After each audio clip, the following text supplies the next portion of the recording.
de l'actualité. Bonsoir, bienvenue. Je souhaite que les prochaines élections municipales et régionales prévues le 2 septembre 2023 se déroulent dans un climat de paix, de respect et de fraternité. Les mots sont du président de la République, Alassane Ouattara, qui a prononcé un discours devant le Parlement réuni en congrès ce mardi à Abidjan sur l'état de la nation. Le président de la Gambie, Adama Barrow, est arrivé en Côte d'Ivoire ce mercredi dans le cadre d'une visite d'amitié et de travail. Il a été accueilli à l'aéroport Félix Houphouët-Boigny par le vice-président Temoko Kone et plusieurs membres du gouvernement. Le chef d'État de la Gambie va s'entretenir demain avec le président de la République, Alassane Ouattara. Et puis l'ancien président soudanais Omar el-Béchir est toujours dans un hôpital sous la garde de la police judiciaire. C'est ce qu'a annoncé aujourd'hui l'armée après qu'un de ses lieutenants, recherché par la Cour pénale internationale, a annoncé s'être évadé avec d'autres collaborateurs. Je le dis à l'instant, le président de la République, Alassane Ouattara, devant le Parlement réuni en congrès ce mardi à Abidjan. Le chef de l'État s'est prononcé sur l'action gouvernementale. Il a évoqué la bonne santé de l'économie, la stabilité de la situation sécuritaire. Alassane Ouattara a également évoqué le climat de paix. Voici un extrait. Honorables députés, vénérables sénateurs, mesdames et messieurs, notre pays connaît des avancées remarquables dans tous les domaines, grâce aux efforts de tous nos compatriotes. Et je voudrais nous féliciter de ces avancées. Notre responsabilité est de maintenir cette dynamique de croissance et de progrès pour le rayonnement de notre beau pays et le bien-être de nos populations. C'est pourquoi j'en appelle à toutes les forces vives de la nation, acteurs politiques, société civile, population jeune et moins jeune, à s'investir dans cette quête continue de paix et de progrès. Je souhaite que les prochaines élections municipales et régionales, prévues le 2 septembre de cette année, se déroulent dans un climat de paix, de respect et de fraternité pour le renforcement de notre démocratie. Travaillons tous à faire de la Côte d'Ivoire une véritable terre d'espérance pour tous ceux qui vivent et travaillent dans notre beau pays. C'est une visite d'amitié et de travail de 48 heures qu'il entame en Côte d'Ivoire. Le président de la Gambie, Adama Barrow, est arrivé à Abidjan ce mercredi. Il a été accueilli par le vice-président ivoirien Temoko Kone et plusieurs membres du gouvernement. Cette visite sera marquée par un entretien demain avec le président de la République, Alassane Ouattara. Le point de Mama Traoré. Chaud d'ambiance dans les jardins du pavillon présidentiel de l'aéroport Félix Houphouët-Boigny d'Abidjan. Ce sont des ressortissants gambiens résidant en Côte d'Ivoire qui exultent. Ils sont enthousiastes à l'idée d'accueillir sous peu leur président qui effectue une visite d'amitié et de travail en Côte d'Ivoire. Dans l'attente de son arrivée en terre ivoirienne, les pas de danse s'enchaînent, de même que les battements de percussion. Toute cette joie pour signifier gratitude à l'égard de leur patrie d'accueil, la Côte d'Ivoire. Si je viens en Côte d'Ivoire, il n'y a pas de problème. Vraiment, donc j'ai entendu que mon président vient, je suis venu lui raconter. Vraiment, je suis très content. Pour moi, ici, peintre auto, bâtiment, ça se passe très bien. Voilà, donc vraiment, ici, content d'être là, raconter mon président. Vraiment, c'est ça. Depuis les années 73, je suis là, ma femme est ivoirienne. Paix de l'hospitalité. Ouais, premier président Houphouët-Boigny. On est content de lui, fier de lui. Aujourd'hui, c'est Alassane Ouattara qui prend le relais. Ouais, c'est ça l'hospitalité ivoirienne. Donc aujourd'hui, on accueille notre président Adama Barrow. Ouais, il vient voir le pays de l'hospitalité. Hospitalité! C'est dans cette ferveur que le vice-président de la République, Temoko Kone, fait son arrivée sur les lieux. Un quart d'heure plus tard, accompagné d'une délégation ministérielle, il se rend au pied de l'échelle de coupé pour l'accueil du président de la République gambienne, Adama Barrow. Par la suite, les deux personnalités se rendent au salon d'honneur comme le veut le cérémonial protocolaire de bienvenue, le temps pour le chef de l'État gambien de recevoir les civilités des plus hauts responsables de la communauté gambienne en Côte d'Ivoire. Avant de prendre place à bord de son véhicule de commandement, Adama Barrow prend un bain de foule auprès de ses concitoyens Estimés à plus de 1000 membres, les Gambiens de Côte d'Ivoire vivent pour la plupart à Abidjan et à Bouaké. Une communauté avec laquelle Adama Barrow va échanger ce jeudi dans le cadre de sa visite d'amitié et de travail. Un séjour censé renforcer les liens de coopération entre Yamoussoukro et Banjul. Autre volet de l'actualité, en bref, en image. Le Canada et la Côte d'Ivoire, représentés par 5 ministères, ont signé un mémorandum d'entente et 9 protocoles de projet. Ces protocoles d'accord portent sur différents projets de développement dans les secteurs de l'agriculture, la santé et la reproduction familiale. Portés par le ministère du Plan et du Développement, ces projets s'inscrivent dans la réalisation du PND 2021-2025. C'est la salle de conférence du ministère d'État, ministère des Affaires étrangères, qui a servi de cadre à cette signature. Un cas d'exploitation d'enfants en Marcory rendu viral sur les réseaux sociaux a suscité la réaction des autorités. La ministre de la Femme, de la Famille et de l'Enfant, Nassénéba Touré, a effectué ce mercredi une visite dans les locaux de la sous-direction de la police criminelle en charge du trafic d'enfants et de la délinquance juvénile. On voit cela avec Khalil Diomandé et Franck Quadio. Première visite de l'année 2023 de la ministre de la Femme, de la Famille et de l'Enfant à la sous-direction de la police criminelle, chargée de la lutte contre le trafic d'enfants et la délinquance juvénile. Un sujet brûlant ouvre les échanges entre Nassénéba Touré et Luc Zaka, le responsable de cette structure. Il s'agit d'une vidéo devenue virale sur les réseaux sociaux le lundi 24 avril dernier, dans laquelle des mineurs sont aperçus en pleine activité sur la dalle du bâtiment abritant une ONG. Cette dame, ça fait plus de 5 fois que je lui dis de faire descendre les enfants de l'échelle, qu'ils arrêtent de travailler. Elle dit qu'elle est la femme d'un ambassadeur, voilà, et qu'on ne peut rien lui faire. Luc Zaka fait savoir à la ministre Nassénéba Touré que ses équipes, aussitôt alertées, sont montées au créneau et ont pu interpeller l'auteur des faits. Et une fois interrogée, c'est là que nous sommes rendus compte qu'elle est d'origine égyptienne. Alors en 2018, elle a essayé d'avoir un document d'association. D'après elle, cette ONG devait servir à s'occuper des enfants démunis, c'est-à-dire orphelins et pauvres. Alors qu'en réalité, son ONG n'est pas un centre d'accueil. La preuve, en l'interpellant, nous n'avons trouvé aucun enfant sur les lieux. Non seulement elle n'a pas d'agrément, elle n'est pas connue par le ministère de la Femme et de la Famille et qu'elle utilise ses enfants, qu'elle exploite abusivement. Sur instruction du procureur de la République, elle a été déférée devant le parquet ce mercredi 26 avril.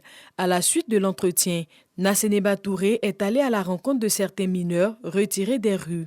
Ils sont pour la plupart utilisés à des fins de vente de drogue et de mendicité par des bourreaux. Au regard de cette situation alarmante, la ministre de la Femme, de la Famille et de l'Enfant sollicite plus d'efficacité pour démanteler tous les réseaux de trafic d'enfants. En Côte d'Ivoire, le travail des enfants est puni d'un emprisonnement de 10 à 20 ans et d'une amende de 5 millions à 20 millions de francs CFA. Et puis tout à l'heure, sur le plateau du 20h, la ministre Nassénéba Touré est revenue sur le cas d'exploitation d'enfants à Marcory, rendu viral, on le disait, sur les réseaux sociaux. Extrait.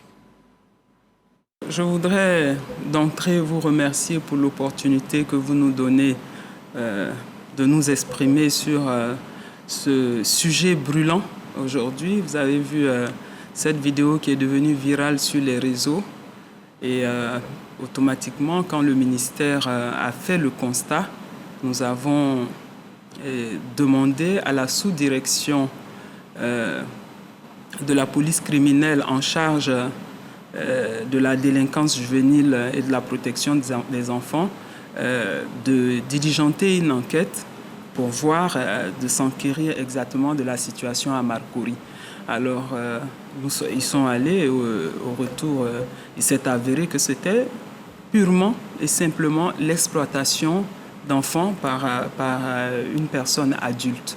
Alors, elle a été mise aux arrêts par cette sous-direction et déférée, et la procédure suivra son cours. Et l'enfant a retrouvé, disons-le ainsi, sa liberté.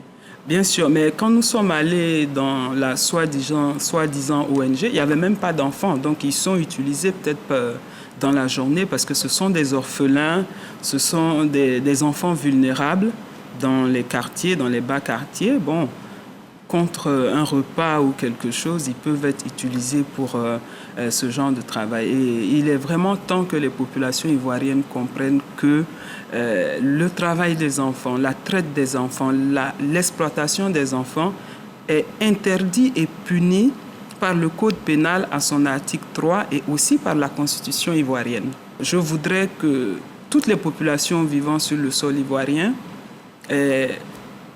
dénoncent quand ils voient, comme nous avons été interpellés par le cas de Marcory, que ce soit en zone urbaine ou en zone rurale, qu'ils dénoncent. Nous avons 2 numéros, le 116 et le 1308, numéro vert du ministère gratuit, qu'ils dénoncent parce que c'est inacceptable ce qui est fait à ces enfants. Et l'État de Côte d'Ivoire compte vraiment mener cette lutte jusqu'au bout pour que nous puissions nous occuper et encadrer cette jeunesse-là qui est l'avenir de notre nation.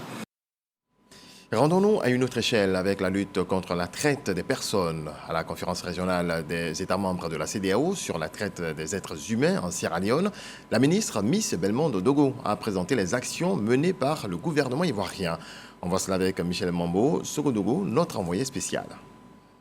En 2022, 1234 victimes de traite des personnes ont été secourues et prises en charge en Côte d'Ivoire et 56 victimes mises en apprentissage. 11 cas de traite impliquant 34 prévenus ont fait l'objet d'enquêtes.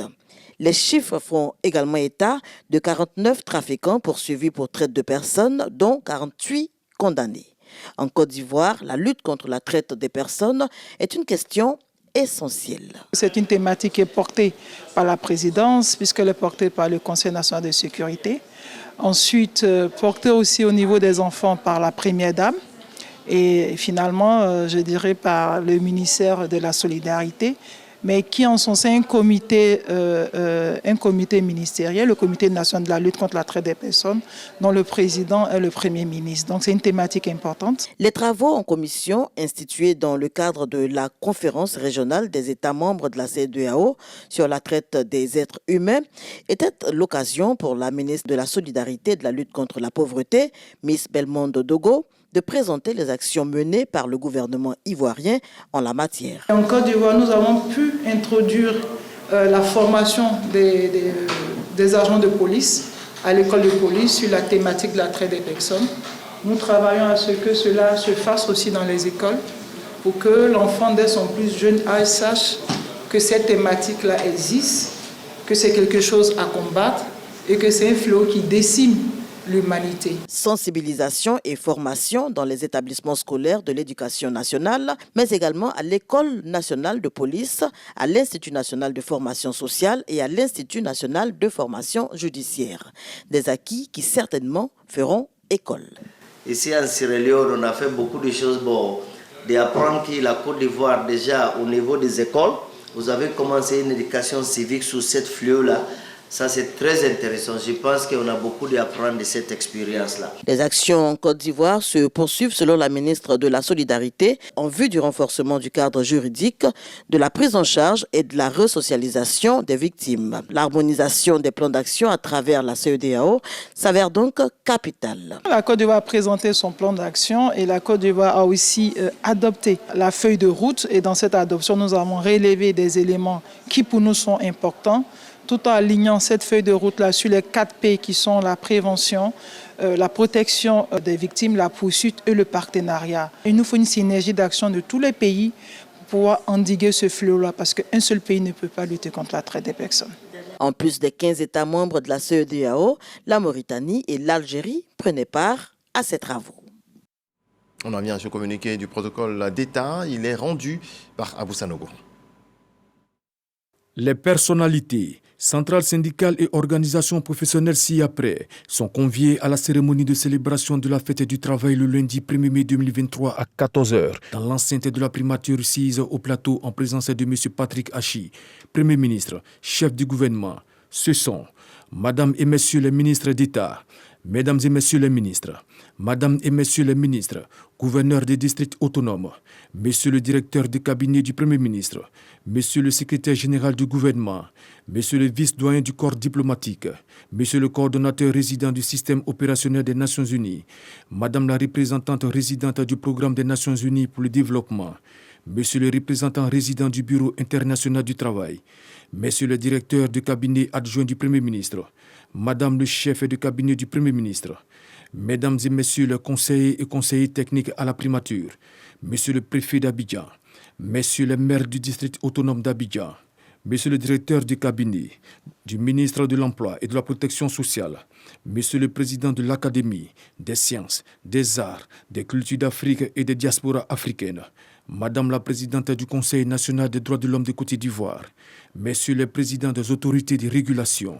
Messieurs les présidents des chambres consulaires, Mesdames et Messieurs les directeurs généraux des structures publiques et parapubliques, Mesdames et Messieurs les directeurs généraux et centraux du ministère de l'Emploi et de la Protection sociale, Madame et Messieurs les présidents des universités publiques, Messieurs les présidents de la Confédération générale des entreprises de Côte d'Ivoire, de la plateforme unique des petites et moyennes entreprises, de la Fédération ivoirienne des petites et moyennes entreprises, les membres de leurs bureaux respectifs, Mesdames et Messieurs les présidents et secrétaires généraux des centrales syndicales, UGTCI, Dignité, FESACI, UNARCI, Humanisme et 100 de leurs membres respectifs, 10 membres du directoire de la Chambre nationale des rois et chefs traditionnels, 10 membres du Forum national des confessions religieuses, 10 membres du Conseil supérieur des imams, Monsieur le Président et 30 membres du Conseil national de la jeunesse de Côte d'Ivoire. Les cartons d'invitation sont à retirer à la Direction générale du protocole d'État, Ministère d'État, Ministère des Affaires étrangères, de l'intégration africaine et de la diaspora, du jeudi 27 au vendredi 28 avril 2023, de 9h à 17h. Notez bien, la mise en place dans l'enceinte de la primature débutera à 7h30 et prendra fin à 9h30, horaire de rigueur. Tout autre chose à présent, impact des drogues sur la jeunesse de Côte d'Ivoire. Le thème développé par le ministre de la Santé, de l'Hygiène publique et de la couverture maladie universelle, Pierre Ndimba. Le cadre a été créé par le Conseil économique, social, environnemental et culturel, CESEC. Marie-Chantal Akandan. L'usage de la drogue est un phénomène qui retient l'attention. Un problème social qui suscite davantage l'intervention des pouvoirs publics en vue d'apporter des solutions. Une des difficultés à laquelle les autorités se heurtent très souvent est la solution pour y remédier. Pour le Conseil économique, social, environnemental et culturel, CESEC, la question doit être traitée urgemment. Le ministre de la Santé fait l'état des lieux de l'impact de ces stupéfiants sur la jeunesse en Côte d'Ivoire. La drogue suit la jeunesse, c'est d'abord la dépendance. Lorsque vous commencez, vous ne savez plus vous arrêter. Et vous allez donc passer des drogues douces à des drogues beaucoup plus difficiles avec des impacts sur votre santé, donc des dérèglements au niveau psychologique. Et puis, écoutez, ça exclut pratiquement ces personnes-là donc, de la société. Et ne peut pas participer, ces personnes ne peuvent pas participer aux activités économiques parce que ils sont vraiment dépendants. Et la prise en charge existe, mais elle est longue. Et donc, ce que nous sommes en train de faire, c'est de mettre en place plusieurs centres, aussi bien à Abidjan qu'à l'intérieur, pour accueillir donc, toutes ces personnes donc, victimes de la drogue. Des conséquences néfastes sont connues de l'utilisation de la drogue.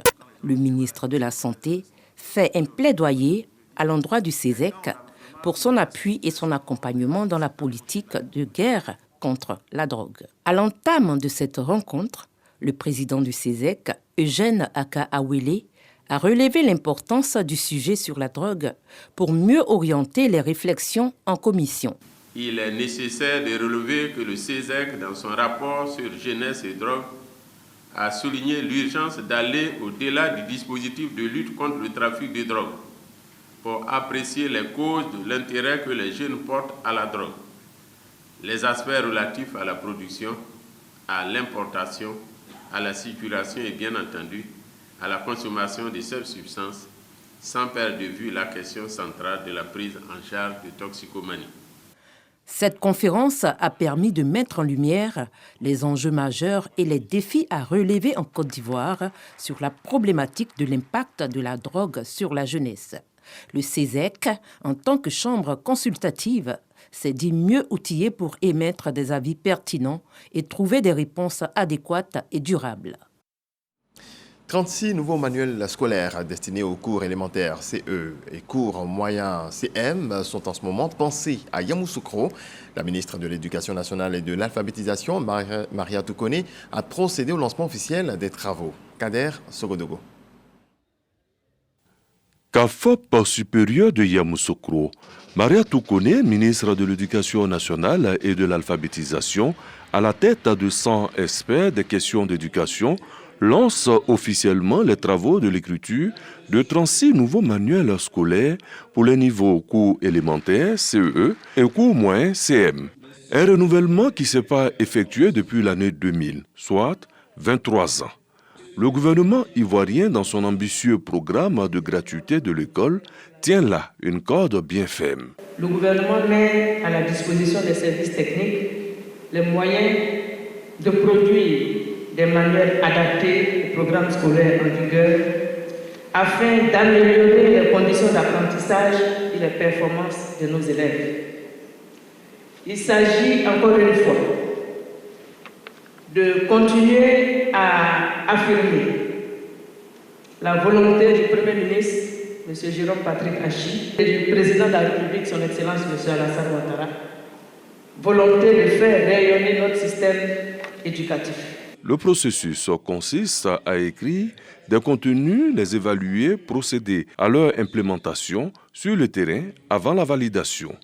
Une approche qui tient compte des réalités du système éducatif ivoirien. Les résultats donc du PASSEC 2014 et de 2019 nous interpellent, chers collaborateurs. Nous devons également prendre en considération les évaluations standardisées en interne sous la conduite de la direction de la veille et du suivi des programmes. Pour son appui à l'organisation de ces ateliers, le gouvernement veut accélérer le rythme de travail et la réalisation de livrables attendus. Le gouvernement voudrait donc réaffirmer son option pour la fourniture gratuite de manuels scolaires aux élèves de l'enseignement primaire, mais des manuels scolaires adaptés et des manuels scolaires de qualité. Ces nouveaux manuels scolaires seront disponibles dès la rentrée 2023-2024. Après la cérémonie, la ministre Maria Toukone s'est faite une idée de l'état d'avancement des travaux de réhabilitation du CAFOP de Yamoussoukro.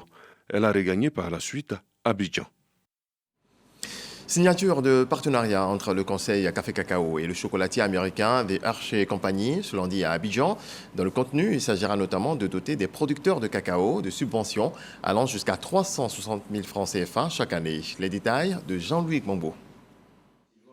C'est un projet qui va contribuer à l'amélioration du problème urgent du revenu des agriculteurs dans le secteur du cacao en Côte d'Ivoire. Fruit d'un nouveau partenariat entre le chocolatier américain The Hershey Company et le Conseil Café Cacao, le projet vise à soutenir financièrement les familles de producteurs de cacao. Ce projet va transférer directement aux producteurs, disons, de l'argent. Ce projet pourrait apporter à un producteur de cacao jusqu'à $600 chaque année. En plus, à travers les investissements qu'on va faire dans les associations villageoises et d'épargne et de crédit, on compte avoir un impact sur à peu près 20 000 foyers. Ce projet s'appuie sur des décennies d'expérience en matière de réduction de la pauvreté dans les communautés de producteurs de cacao et soutient les objectifs inclus dans la stratégie nationale pour un cacao durable. Nous avons tous le même objectif, faire en sorte que le planteur ait un revenu décent. En vous adressant aux communautés, vous ne faites que prendre la vie du planteur dans sa globalité. C'est ce que nous avons tous souhaité. Ce projet permettra également de fournir une formation supplémentaire aux agriculteurs adaptée à leurs besoins en termes de pratiques de production, de renforcer les 200 associations villageoises d'épargne et de crédit et d'en créer 350 nouvelles. C'est parti pour le FEMUA 15. Le festival des musiques urbaines d'Anomabo a ouvert ses portes hier. Cérémonie d'ouverture haute en couleurs marquée par la pose de la première pierre d'école à Boaké et à Katiola. Placée sous le thème sécurité alimentaire et agriculture durable, cette édition a pour pays invité d'honneur le Togo. Serge Pakomdidi, Isaïo. Malkoli, quartier Anomabo. Démarrage, la 15e édition du FEMUA, Festival des musiques urbaines d'Anomabo. Devant un parterre d'invités constitué des présidents d'institutions, de ministres et des directeurs généraux, le commissaire général du FEMUA, Traoré Salif, dit à Salfo, accompagné de ses adjoints, situe les enjeux du FEMUA 15. Le FEMUA 15 revêtira un caractère particulier et s'articulera autour de plusieurs sous-thèmes permettant de mettre en exergue l'impérieuse implication des jeunes dans la recherche de solutions à la souveraineté alimentaire. Il s'agira d'inviter les jeunes à s'engager davantage dans l'entrepreneuriat agricole en leur donnant les rudiments nécessaires pour y parvenir. Le Togo est le pays invité d'honneur. Son ministre de la Culture se réjouit de l'intégration des peuples au cours de ce festival. La tribune du FEMUA demeure une opportunité de valoriser nos industries et entreprises culturelles et de faire un focus sur la promotion de nos valeurs endogènes dont l'importance dans une approche holistique de l'émergence de nos sociétés n'est plus à démontrer. La ministre de la Culture et de la Francophonie salue la longévité du festival et son apport au développement de la culture en Côte d'Ivoire. Pour cette édition, les innovations ont été initiées, dont celles liées au numérique. Il est devenu un outil incontournable dans notre quotidien. Cette année, il s'agit de la sécurité alimentaire et agriculture durable, qui est un appel à une réflexion collective, une invitation au sursaut face à ces crises internationales dont les dégâts collatéraux sont multiples et multiformes. Quant au ministre d'État, ministre de l'Agriculture et du Développement rural, il s'est dit honoré par le choix du thème sur la sécurité alimentaire. Il en est de même pour le président de la cérémonie, Adama Bictogo. Le FEMUA est devenu un carrefour de rencontre des cultures, une sorte d'école de référence où l'on vient toujours pour apprendre, un rendez-vous de promotion du développement. Le FEMUA n'est donc pas seulement festif. Le ministère d'État, ministère de l'Agriculture et du Développement rural, a mis en place un mécanisme de financement à coût partagé afin de subventionner les projets orientés vers les chaînes de valeur du manioc, des légumes et de l'aquaculture portés par ces jeunes. Oui, la culture rapproche. Oui, la culture rassemble. Je voudrais donc féliciter et saluer ces grands artistes de la Côte d'Ivoire, mais aussi ceux qui sont venus des pays étrangers. La musique guérit. Quand nous sommes malades, quand nous sommes tristes, quand nous sommes enfermés dans la solitude, il y a toujours ce son, ce petit son qui vient vous dire que vous pouvez demeurer dans la joie. Ce FEMUA, cette 15e année, qui aujourd'hui est le couronnement d'un parcours d'Assalfo et de ses amis, que vous aussi, que vous portiez encore plus haut le drapeau ivoire. Vous devez être cette locomotive du chant de la victoire des éléphants à la CAN 2023. La cérémonie d'ouverture du FEMUA 15 s'est achevée avec la pose de la première pierre des écoles primaires Magic System de Badika et de Boaké. Le village d'Abradinou, dans la sous-préfecture de Bétier, a un nouveau chef. Nanan Adoni Alité est le 11e chef à prendre les rênes de ce village. Son investiture a été suivie par Didier Nguessan. Porté en triomphe par les jeunes, Adoni Alité est le nouveau chef du village d'Abradinou dans la sous-préfecture de Bétier. Dans la pure tradition Agni, le mode de désignation et le protocole d'investiture du chef sont passés au peigne fin. Le désigné fait l'unanimité. Il reçoit les attributs du pouvoir.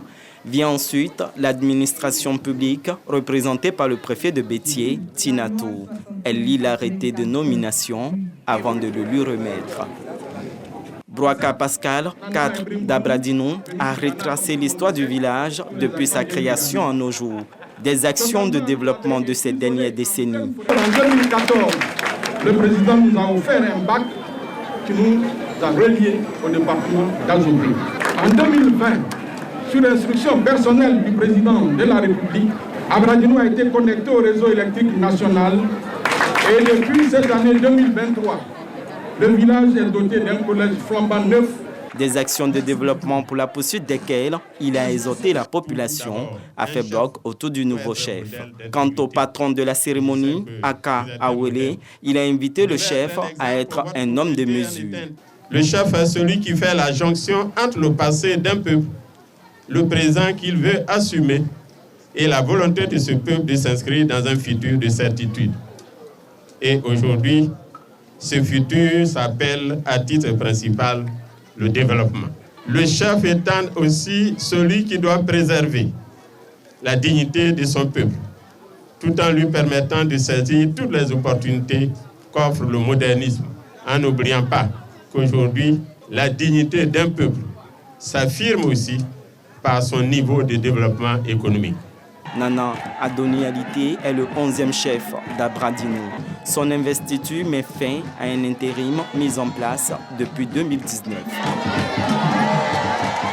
Un mot de politique à présent. Dans cette édition, la fête de la liberté du Front populaire ivoirien FPI, édition 2023, se déroule les 5 et 6 mai prochains au stade Léon Robert de Mans.